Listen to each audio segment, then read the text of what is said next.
Resistores são componentes fabricados para opor resistência à passagem da corrente elétrica. Com isso, eles limitam a intensidade da corrente que passa por um circuito.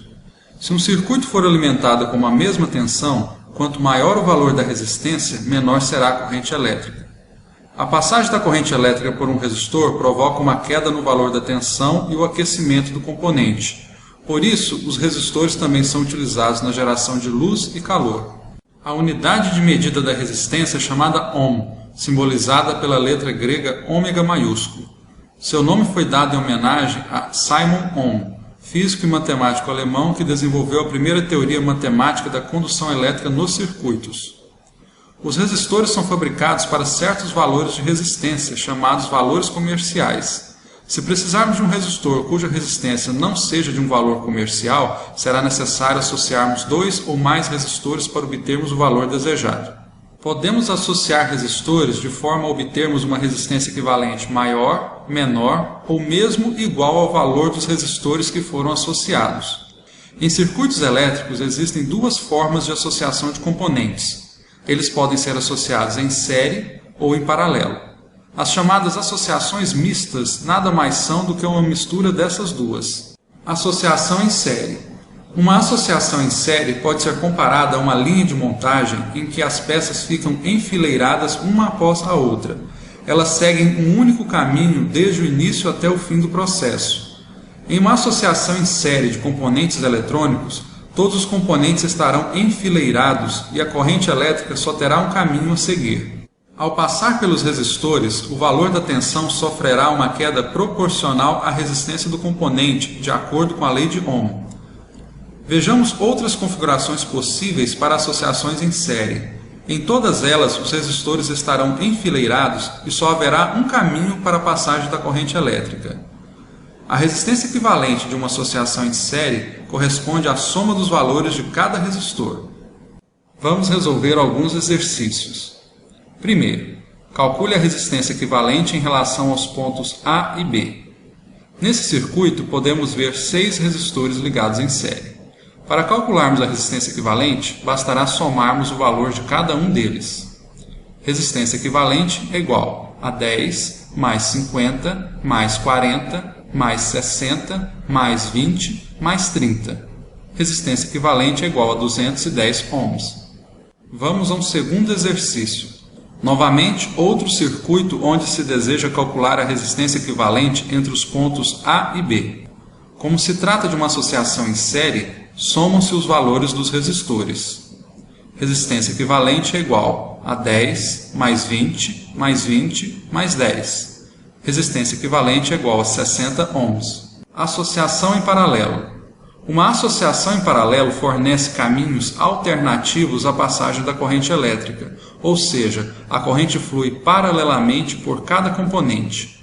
Além disso, é necessário que todos os componentes da associação estejam submetidos à mesma tensão, mas vale a pena ressaltar que essa tensão nem sempre estará exposta no circuito. A intensidade da corrente que passa por cada resistor será inversamente proporcional ao valor de sua resistência. Isto é, quanto maior a resistência, menor será a corrente nesse componente.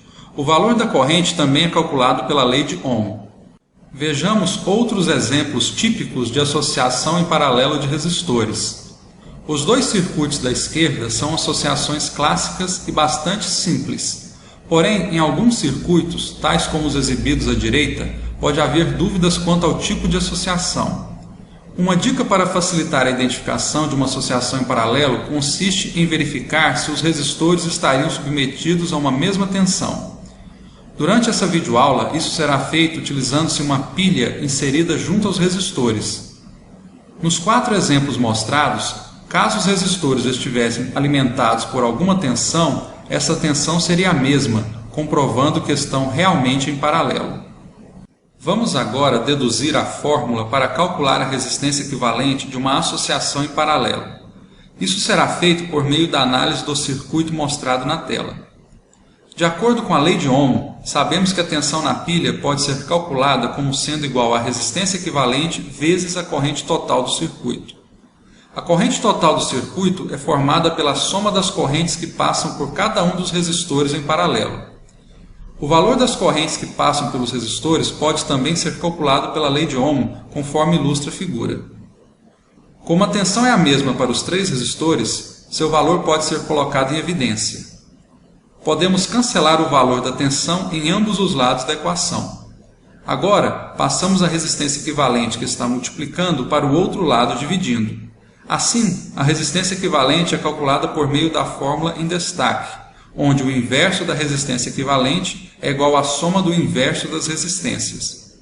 Se você não entendeu a demonstração, não se desespere, apenas decore a fórmula. Exercícios. Vamos aplicar essa fórmula por meio de dois exercícios. O enunciado é o mesmo das questões anteriores, ou seja, calcule a resistência equivalente em relação aos pontos A e B. Nessa questão, temos uma associação em paralelo de três resistores. Basta substituirmos os valores na fórmula, tirarmos o mínimo múltiplo comum e somarmos as frações. Multiplicando o cruzado, temos 7 vezes a resistência equivalente igual a 40. Resistência equivalente igual a 40 dividido por 7, que é aproximadamente 5,7 ohms. Neste segundo exercício, além de calcularmos a resistência equivalente em relação aos pontos A e B, calcularemos o valor da corrente que passa por cada um dos resistores. As perguntas são independentes, então comecemos pelo cálculo da resistência equivalente. Utilizaremos a mesma fórmula, só que agora com apenas dois resistores.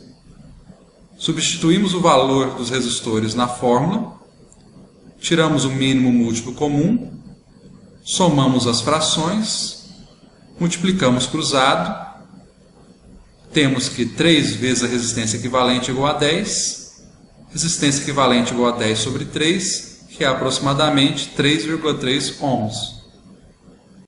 Para calcularmos a corrente em cada resistor, será necessário empregarmos a lei de Ohm, onde tensão é igual a resistência vezes corrente. Como queremos saber o valor da corrente, passaremos a resistência que está multiplicando para o outro lado da equação. Assim, corrente é igual a tensão dividido por resistência. Lembrando que a tensão será a mesma para os dois resistores, pois estão em paralelo. No resistor 1 temos que corrente 1 igual a tensão dividido por resistência 1, ou seja, 1,5 volts dividido por 5 ohms, que é igual a 0,3 ampere. Para o resistor 2, temos que corrente 2 igual a tensão dividido por resistência 2, que é igual a 1,5 dividido por 10, dando um resultado de 0,15 ampere. Aqui é possível comprovar que, quanto maior o valor da resistência, menor será o valor da corrente. Agora, vamos obter uma segunda fórmula utilizada para o cálculo da associação em paralelo de apenas dois resistores. Você verá que o uso dessa fórmula é bem mais prático do que o da primeira, porém só pode ser utilizada para dois resistores de cada vez. Em associações maiores, é necessário calcular por partes, como será mostrado posteriormente. Pega-se a fórmula da associação em paralelo com apenas dois resistores. Tira-se o mínimo múltiplo comum de R1 e R2, o qual será igual a R1 vezes R2. Somam-se as frações. Invertem-se os dois lados da equação. Oculta-se o número 1 do denominador. Pronto! Essa fórmula é muito lembrada como sendo o produto dividido pela soma, pois é formada por R1 vezes R2 dividido por R1 mais R2. Vamos refazer os exercícios anteriores utilizando a nova fórmula para que você analise qual das duas é mais fácil. Comecemos pelo segundo exercício, pois utiliza apenas dois resistores. A resolução anterior encontra-se mostrada na tela para efeito de comparação. Lembre-se da dica: produto dividido pela soma. Ou seja, 5 vezes 10 dividido por 5 mais 10. 50 dividido por 15, que é aproximadamente 3,3 ohms. Então, achou mais simples? Além disso, evita a necessidade de realizar o mínimo múltiplo comum, tão temido por muita gente. Agora, o primeiro exercício, onde há 3 resistores em paralelo. Como a fórmula só é válida para 2 resistores, iremos calcular a resistência equivalente de 2 deles e o resultado obtido utilizaremos na fórmula com o valor do terceiro resistor. Tanto faz a ordem escolhida. Comecemos pelos resistores de 10 e 20 ohms. Lembre-se, produto dividido pela soma. 10 vezes 20 dividido por 10 mais 20, igual a 200 dividido por 30, que é aproximadamente 6,7 ohms. Agora calcularemos a resistência equivalente utilizando esse resultado com o resistor de 40 ohms. 6,7 vezes 40 dividido por 6,7 mais 40, igual a 268 dividido por 46,7, que é aproximadamente 5,7 ohms, ou seja, o mesmo valor obtido com a outra fórmula. Quando resistores com o mesmo valor estão associados em paralelo, a resistência equivalente pode ser calculada dividindo-se esse valor pela quantidade de resistores, conforme está demonstrado na tela. Assim, se dois resistores de 20 ohms estiverem em paralelo, a resistência equivalente será igual a 20 dividido por 2, ou seja, 10 ohms. Se três resistores de 60 ohms estiverem em paralelo, a resistência equivalente será igual a 60 dividido por 3, que corresponde a 20 ohms. O exercício seguinte mostra a associação em paralelo de três resistores de 30 ohms. Conforme acabamos de ver, a resistência equivalente será igual a 10 ohms, isto é, 30 dividido por 3. Porém, iremos calcular utilizando a primeira fórmula para que você comprove que é verdade. Substituindo o valor dos resistores na fórmula, somando-se as frações, multiplicando-se cruzado, temos 3 vezes a resistência equivalente igual a 30. Resistência equivalente igual a 30 dividido por 3, que corresponde a 10 ohms. Associação mista. Associações mistas nada mais são do que associações em série e paralelo no mesmo circuito. Elas são resolvidas calculando-se a resistência equivalente das associações em série e paralelo encontradas e substituindo-as pelo valor obtido. O circuito é, então, redesenhado e novas associações em série e paralelo vão surgindo. O processo se repete até que reste apenas um resistor. A resolução de exercícios será feita em outras videoaulas. Veremos agora como identificar as associações em série e paralelo dentro das associações mistas. Para facilitar o entendimento, todas as associações em série serão destacadas de cor amarela e as associações em paralelo de cor azul. Lembre-se das dicas. Associações em série são formadas por resistores enfileirados que só permitem um caminho para a passagem da corrente elétrica. E nas associações em paralelo, os resistores estarão submetidos a uma mesma tensão, caso haja alguma no circuito. Se não houver, você pode colocar uma pilha imaginária no local onde você acha que seja uma associação em paralelo. Com o tempo você pega a prática e não precisa mais desse artifício. Nesse primeiro exemplo, os resistores R3 e R4 estão enfileirados e entre eles só há um caminho para a passagem da corrente elétrica. Assim, estão ligados em série. Os resistores R1 e R2 estão ligados em paralelo, pois estão conectados juntos aos mesmos pontos do circuito. Porém, utilize a dica da pilha e verifique que estariam submetidos à mesma tensão. Neste outro exemplo, os resistores R5 e R6 estão enfileirados, formando um único caminho para a corrente elétrica. Estão, portanto, ligados em série. Os resistores R2 e R4 estão conectados aos mesmos pontos do circuito. Vamos utilizar nossa pilha imaginária para verificarmos se estariam submetidos à mesma tensão. Como a resposta é sim, eles estão em paralelo. Vamos agora observar algumas situações que podem gerar confusão. Você poderia pensar que os resistores R5 e R6 estariam em série, pois estão enfileirados. Porém, entre eles há um caminho alternativo para a passagem da corrente elétrica. Toda vez que isso acontecer, eles não estarão associados em série. O mesmo ocorre com os resistores R2 e R3 e com os resistores R1 e R7. Atenção! O fato de não estarem associados em série não implica que estejam associados em paralelo. Nesse mesmo circuito, você poderia achar que os resistores R3 e R6 estariam em paralelo. Contudo, eles não estão conectados aos mesmos pontos do circuito, pois há um resistor entre eles. Colocando uma pilha imaginária, observamos que o resistor R4 não permite que os resistores R3 e R6 estejam submetidos à mesma tensão. No exemplo mostrado agora, verificamos que os resistores R3 e R4 estão em série, pois estão enfileirados e não há caminhos alternativos para a passagem da corrente elétrica. Mas o mesmo não ocorre com os resistores R1 e R2. Utilizando a mesma figura, observe que os resistores R6 e R5 não estão em paralelo, pois há um resistor entre eles. Neste circuito maior, percebemos que os resistores R2 e R3 estão em série, assim como os resistores R6 e R7. Além disso, os resistores R4 e R5 estão em paralelo, pois eles compartilham as mesmas conexões no circuito e, com a ajuda da famosa pilha, comprovamos que estariam submetidos à mesma tensão. Porém, algumas dúvidas podem surgir nessa mesma figura. Por exemplo, os resistores R7 e R8 não estão em série, pois há um caminho alternativo para a passagem da corrente elétrica. Da mesma forma, os resistores R1 e R9 também não estão em série.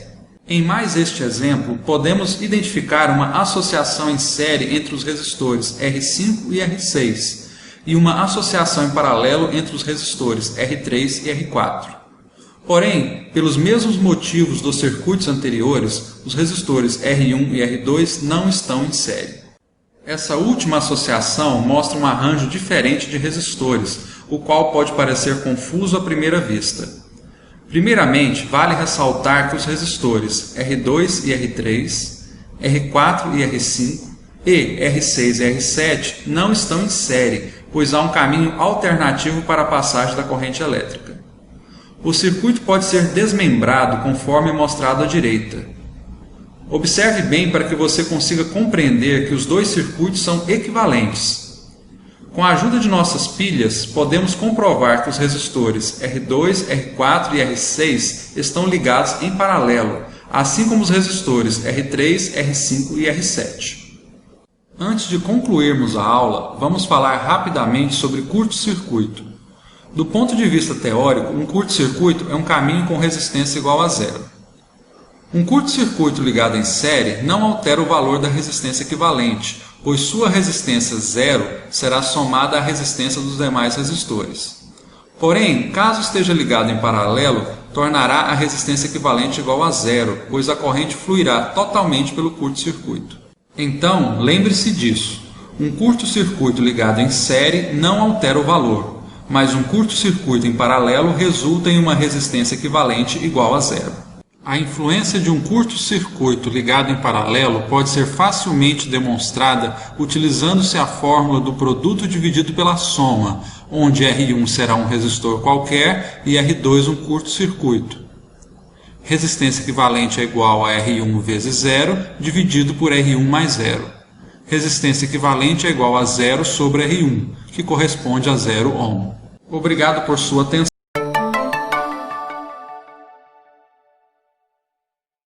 Muito bem, moçada do Pura Física, de volta aqui para o nosso curso completo sobre eletrodinâmica. A aula agora é sobre potência elétrica. Lembrando que se tu quiser assistir as outras aulas do curso e as aulas que virão, não te esquece de assinar o nosso canal e acompanhar a nossa playlist sobre eletrodinâmica, assim tu recebe todas as nossas atualizações. Vamos lá falar de potência elétrica sem enrolação, direto ao assunto. Então a potência relaciona a energia transformada com o intervalo de tempo que demorou para essa transformação acontecer. Em linguagem matemática, a gente pode escrever esse conceito através da equação que já está aí no quadro para vocês. Potência é energia dividido por intervalo de tempo ΔT. P de potência, E de energia transformada, dividido por ΔT, o intervalo de tempo que demorou para essa transformação acontecer. Lembrando que em unidades do sistema internacional, a energia se mede em joules, o intervalo de tempo se mede em segundos e, portanto, a unidade de potência vai sair em joules por segundo. Joules por segundo é dado o nome, a joules por segundo é dado o nome de watt, que é representado pela letra W, em homenagem ao James Watt, que foi um dos caras que ajudou a desenvolver o conceito de potência. Então, watt é a unidade de potência, significa joules por segundo. Quantos joules de energia são transformados a cada segundo?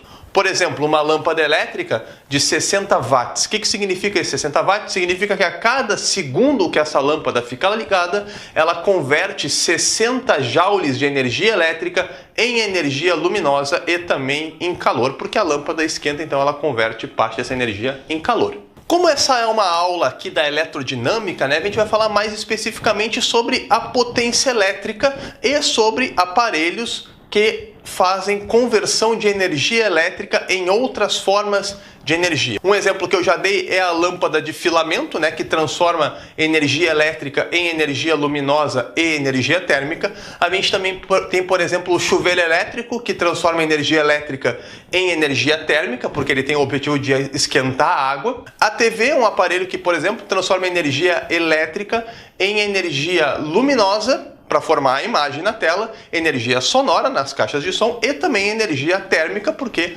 como todo o aparelho, a TV dá uma esquentada, então ela também converte energia térmica.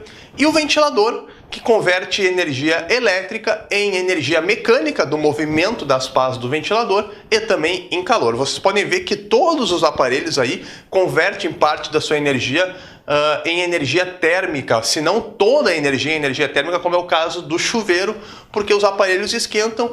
Às vezes o aquecimento é um efeito secundário que não é desejado e que às vezes até atrapalha o desempenho do aparelho, como é o caso do computador, do seu processador, que tem que ser resfriado lá pelo cooler, porque o aquecimento atrapalha o desempenho do computador.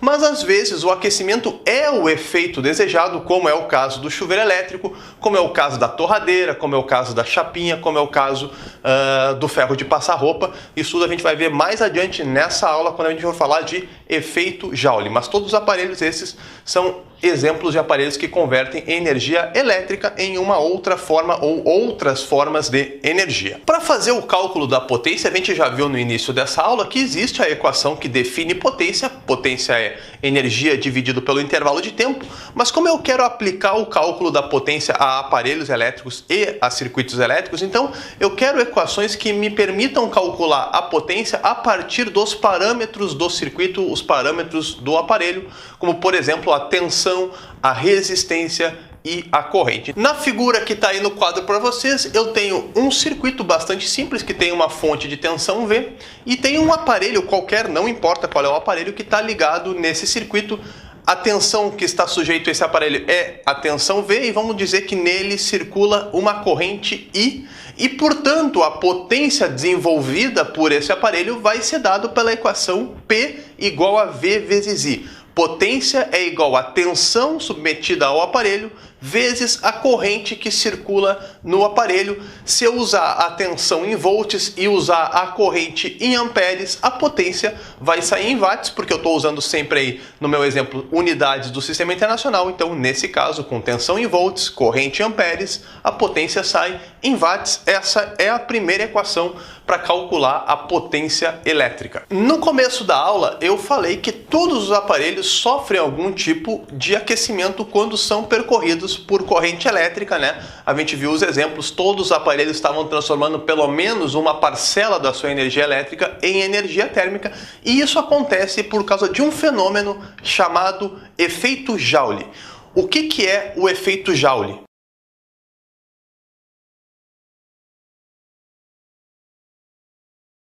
O efeito Joule é a transformação de energia elétrica em energia térmica devido à passagem de corrente em um resistor. Por que isso acontece? E a gente tem que agora, para entender por que acontece o efeito Joule, pensar no condutor microscopicamente, pensar no resistor de forma microscópica, pensar na estrutura atômica desse resistor. A gente sabe que a resistência ela é oferecida pela estrutura de átomos do resistor, e quando a corrente circula por esse resistor, as cargas em movimento vão colidir com os átomos do resistor e essas colisões vão transferir energia elétrica para os átomos do resistor. O efeito disso é que com as colisões aumenta a agitação dos átomos do resistor e a agitação dos átomos, a agitação das partículas é temperatura. Lembra que temperatura é a medida do nível de agitação das partículas de um corpo. Então, se eu estou fazendo as cargas elétricas da corrente colidirem com os átomos do resistor e essas colisões aumentam a vibração dos átomos, então eu estou aumentando a agitação dessas partículas, eu estou aumentando a temperatura. Na verdade, eu estou convertendo a energia elétrica em energia térmica para aumentar a agitação dos átomos do resistor. Isso é o efeito Joule. Por isso que os condutores, os resistores em geral, eles aquecem quando são percorridos por corrente elétrica. Como eu já falei anteriormente, em alguns aparelhos esse efeito é indesejado, ele representa desperdício de energia, porque eu não quero converter energia na forma de calor, eu não quero conversão de energia térmica, então em alguns aparelhos esse efeito é indesejado, mas em outros aparelhos, os aparelhos que são feitos para aquecer alguma coisa, como é o caso do chuveiro elétrico, como é o caso da torradeira, da chapinha, etc., esse efeito Joule ele é desejado. Uma outra aplicação importante do efeito Joule é o fusível. Já tem o desenho do fusível, tem uma imagem de um fusível aí na tela para vocês verem o que é. O fusível ele é um dispositivo de segurança. Vocês estão vendo que o fusível é uma cápsula que contém um fio condutor lá no meio, e esse fio condutor ele está programado, ele está preparado para receber corrente de até um certo valor. Cada fusível tem a sua especificação, tem o seu valor de corrente máxima que ele aguenta. Quando a corrente ultrapassa o valor máximo, o aquecimento desse fio condutor, por efeito Joule, é tão grande que funde o fio, ou seja, derrete o fio e o fio se rompe. E isso interrompe o circuito. Por que o fusível é usado como um dispositivo de segurança? Porque o fusível tem a tarefa de permitir que entre no circuito uma corrente máxima que o circuito é capaz de comportar. Se ultrapassar essa corrente, que seria perigoso para o circuito, poderia queimar o aparelho, o fusível se rompe e impede a passagem da corrente, protegendo o circuito. E no caso, para resolver o problema, depois que eu rompo o fusível, eu tenho que só trocar o fusível, que custa alguns centavos, e o meu aparelho lá está protegido. É importante, na hora que tu for trocar o fusível, que tu saiba a amperagem, como se diz popularmente, ou seja, qual é a corrente máxima que esse fusível aguenta, porque só com a corrente correta, com o fusível correto, é que tu vai proteger o teu aparelho de forma correta. Como assim? Vamos supor que tu tem um aparelho que está programado para receber no máximo 10 amperes de corrente. Se tu romper o fusível e comprar um fusível de 20 amperes, esse fusível vai permitir que passe no teu aparelho até 20 amperes. Lembrando que o teu aparelho está programado para receber no máximo 10 amperes. Então isso vai ser perigoso, isso vai permitir que mais de 10 amperes circule no aparelho e o aparelho vai queimar fatalmente. Então, cuidado na hora de trocar o fusível. Se tu tiver algum aparelho em casa que não esteja funcionando, dá uma verificada no fusível, pode ser esse o problema e ele é bem simples de resolver. Tu retira o fusível, leva na ferragem e diz, ó, quero o igual a esse. Custa centavos. É muito barato. Quando eu tenho um resistor ligado ao meu circuito, eu também posso calcular a potência dissipada por esse resistor, ou seja, eu posso calcular a potência, a taxa de conversão de energia elétrica em energia térmica através do efeito Joule. Então, já está aí na figura para vocês um circuito bastante simples, um resistor de resistência R, submetido a uma tensão V e que é percorrido por uma corrente I. Agora, partindo dessa equação P igual a V vezes I, eu posso deduzir outras duas equações para a potência de um resistor através do efeito Joule usando a lei de Ohm. Então eu vou partir de P igual a V vezes I e vou lembrar lá da outra aula sobre resistência elétrica que a gente viu que a lei de Ohm diz que V é igual a R vezes I. A tensão é igual a resistência vezes corrente. Então no lugar da tensão eu vou colocar R vezes I na equação da potência. O que eu vou ter? Eu vou ter que P é igual a R vezes I, ou seja, P de potência é igual a R vezes I ao quadrado. Então agora eu consigo calcular a potência quando eu sei o valor da minha resistência multiplicado pela corrente que circula por ela elevado ao quadrado. Agora, para chegar numa terceira equação de potência, antes de fazer a substituição, eu vou pegar a lei de Ohm, que é V igual a R vezes I ao quadrado, e vou isolar o I nessa equação e eu vou ver que I é igual a V sobre R. E então agora eu vou substituir o I na equação da potência, em P igual a V vezes I, eu vou substituir o I de corrente por V sobre R. E o que vai acontecer? Eu posso ver facilmente aí que a potência vai ficar igual a V vezes V dividido por R de resistência e, portanto, potência igual a V ao quadrado dividido por R. Essa é uma terceira equação para potência elétrica no caso de efeito Joule. Agora que eu tenho as três equações para o cálculo da potência elétrica, eu posso ver uma relação muito importante da potência elétrica com a corrente elétrica, que é diretamente proporcional, ou seja, a potência elétrica é diretamente proporcional à corrente.